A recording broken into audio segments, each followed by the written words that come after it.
Okay, so you're in the midst of a marriage crisis and your spouse refuses therapy and you're wondering, are you out of luck? My name is Lee Balcom and I'm the Internet's leading marriage expert, and I'm here to tell you that you're not out of luck. In the midst of a marriage crisis, many people think that marriage therapy is the answer, the only way to make it through, only to discover that their spouse refuses to go, leaving them both hopeless and desperate, which is too bad. Here's the truth about therapy. It's not the only way to get help. It is just not. It may not even be the best way to get help. And in fact, therapy has a very poor record, and I'll go one step further than that. Therapy is just not for everyone. It's just not for everybody and how they process the world, and I'm a therapist. So here are some therapy facts for you to understand. First, more than 50% of couples who go to marriage counseling end up divorced, and that's a slightly higher rate than the general public. Now, these facts all come from studies that have been replicated time and time again. Now, only 10 to 15% of people who even go to therapy report any improvement. Imagine that. 10% of the couples who show up in a therapist's office will show any improvement, 10 to 15%. And I'm telling you this, and I'm a therapist who used to do marital therapy like everybody else. So I understand this world that you're in, where you think therapy, because it's been so well sold, is the answer, and then suddenly you have a spouse who won't go.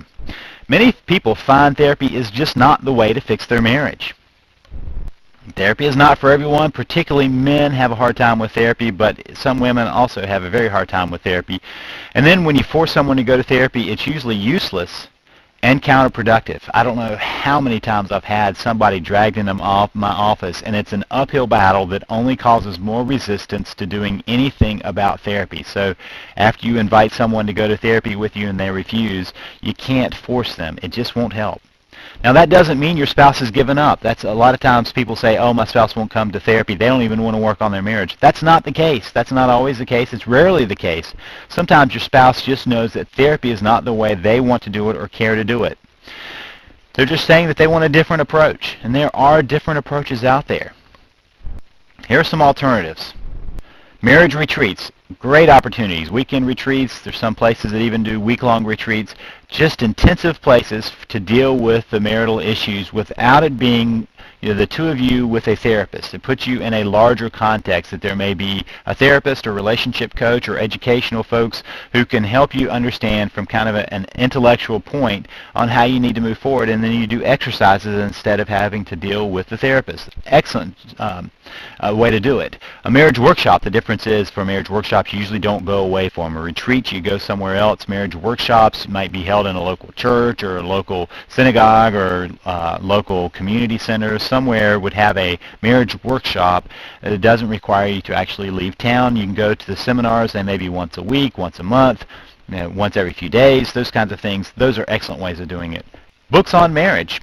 Excellent ways. I mean, there are not lots of books on marriage out there because they don't work. They're out there because they do work.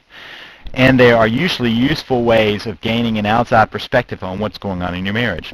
There are also lots of videos and CDs on marriage that you can get. You can find on the internet. You can find at the bookstores that will help you from the comfort of your home to watch somebody else tell you what you can do with your marriage.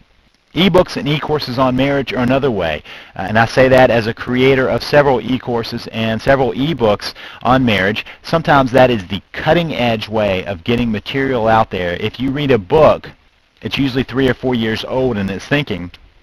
An e-book or an e-course may be the most current thing available, and you can find them on the internet quite easily. So if your spouse does not want to go to therapy, don't give up. Just don't choose to interpret it as nothing else can be done. Don't assume that he or she does not want to work on the marriage. That's not a fair assumption. And finally, try out some alternatives. And that doesn't mean you go buy a book and put it on your nightstand. It doesn't mean that you buy a video and stick it up on top of the TV. You actually have to apply these things. They don't work by osmosis. You have to actually try them out. So try out some of the alternatives. And if you want to learn more about my alternative, go now to www.savethemarriage.com. That's www.savethemarriage.com.